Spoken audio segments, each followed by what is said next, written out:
Assalamualaikum warahmatullahi wabarakatuh. Perkenalkan, nama saya Amalia Dwi Sahara, mahasiswa jurusan Pendidikan Sejarah Universitas Sultan Ageng Tirtayasa, semester 6 kelas A.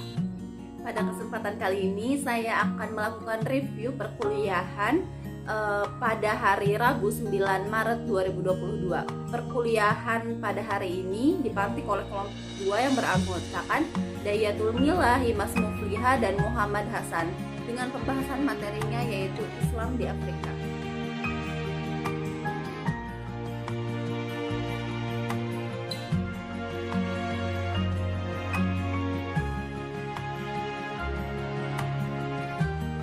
Afrika adalah sebuah benua yang terletak di belahan selatan bumi dan merupakan benua terbesar ketiga setelah benua Asia dan benua Amerika.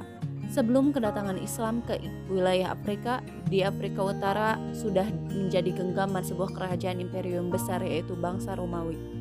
Islamisasi di Afrika sudah dimulai ketika Rasulullah hijrah ke Habsyah. Perjalanannya dimulai dari Afrika bagian utara kemudian masuk ke dalam wilayah sub-Sahara. Islamisasi di Afrika tidak terlepas dari perdagangan di jalur perdagangan Trans-Sahara.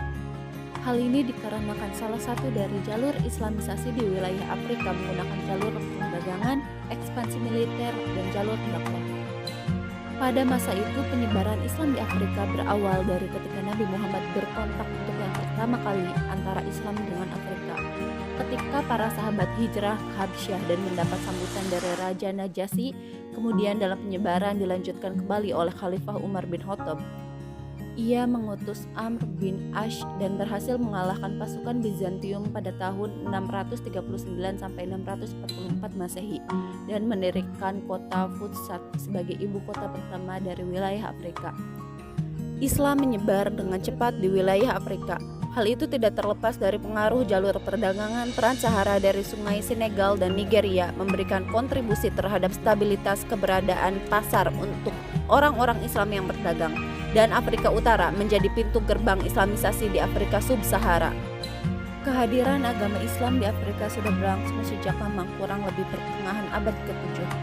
Proses Islamisasi di Afrika dilakukan secara periodik dalam beberapa masa, diantaranya pertama kali pada peristiwa hijriyahnya Nabi Muhammad ke Habsyi, kedua pada masa kekhalifahan Utsman bin Affan, dan pada masa dinasti Umayyah dan dinasti Abbasiyah. Perdagangan Trans-Sahara merupakan perdagangan yang dilakukan di Gunung Sahara sebagai jaringan interaksi komersil antara wilayah Arab atau Afrika Utara dan Teluk Persia dan Afrika Sub-Sahara. Berbagai komoditas diantaranya adalah emas, garam, kuda, karavan, budak, dan lain sebagainya. Terdapat 3 rute yang biasanya digunakan oleh karavan dalam perdagangan, yaitu 1 rute barat-selatan, 2 rute barat-timur, dan 3 rute selatan. Penyebaran Islam di Afrika secara umum terdiri dari 4 corak, yakni melalui ekspansi, penahanan, akulturasi, dan reformasi. Corak ekspansi selalu dikaitkan dengan ekspansi bangsa Arab di Afrika Utara. Periode kedua adalah periode penahanan yang merupakan sebuah periode yang dimulai ketika masuknya para pedagang muslim di pedalaman Afrika dan dipisahkannya komunitas Islam dengan para penduduk lokal oleh sang penguasa setempat. Terima kasih telah menonton review perkuliahan saya. Mohon maaf jika ada kesalahan. Wassalamualaikum warahmatullahi wabarakatuh.